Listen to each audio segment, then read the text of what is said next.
And I think we have to appreciate that almost all of southern Maine is traumatized in a way. You've got the families of the 18 people that were killed, and then you've got the families of people that were severely wounded. Yeah. And we can't really talk about those folks because they're in intense grief, and there's really no tricks for them to, or even,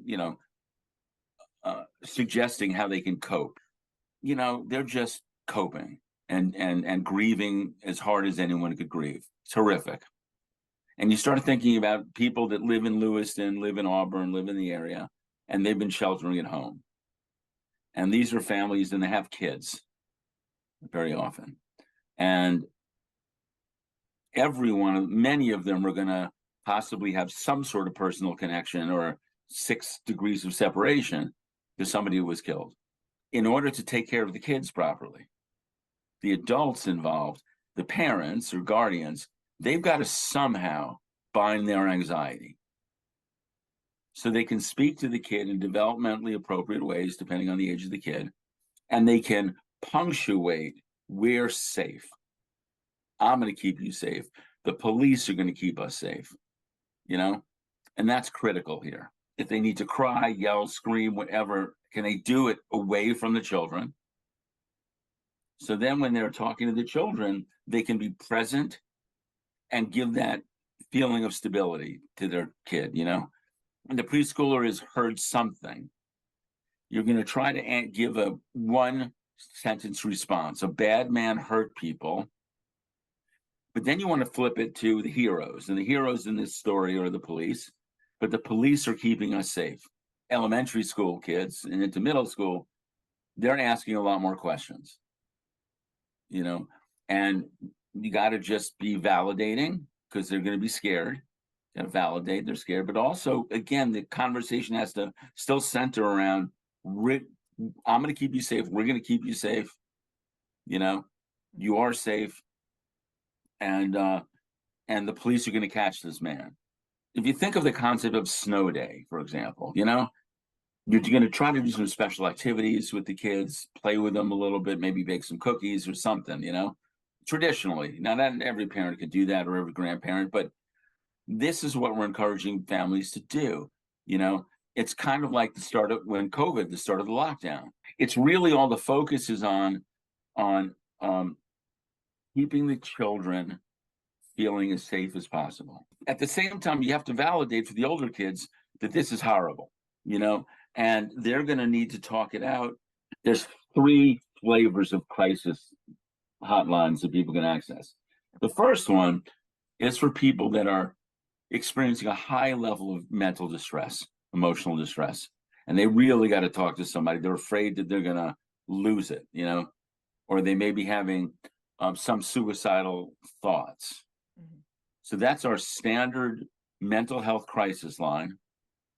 And people just have to dial 988 for that. Then, second, we have a very unique type of crisis line that is manned by people who have some crisis training, but also have lived experience with their own mental illness. And so they're not going to get the kind of call saying, oh my God, I'm suicidal, help. But they're going to get calls from people that struggle with mental illness who are trying to get themselves together, and they're extraordinarily anxious or more depressed, and they need to talk to somebody. And they need to talk to somebody that understands how this type of experience layered onto a person with mental illness can really destabilize somebody. So that warm line is very successful. And in fact, during COVID, the state invested in, a couple million more dollars to expand the warm lines because, it really proved to work very well. And then thirdly, for teenagers, there's a text support line, texting. Mm-hmm. And the warm line phone number, I apologize, is 1-866-771-9276. And now we get to the teen text support line, And that is 207-515-8398. And that's where a team can talk to as kind of a crisis person that's specially trained in working with that age group. So those are immediate resources, because we don't have walk-in clinics right now where people can have instant access to therapy. It'd be nice if we did. Now, what we will be providing, as soon as the children go back to school and the manhunt is over, they go back to school, the schools in Lewiston and Auburn and areas will have people there that can help manage, the whatever emotions are happening post-crisis for the students, which is similar to when a school, maybe a kid dies in a car accident and they come to the school to kind of support the student body and what's going on. There's no good news here, but this was not a shooting that involved multiple perpetrators. This is one person.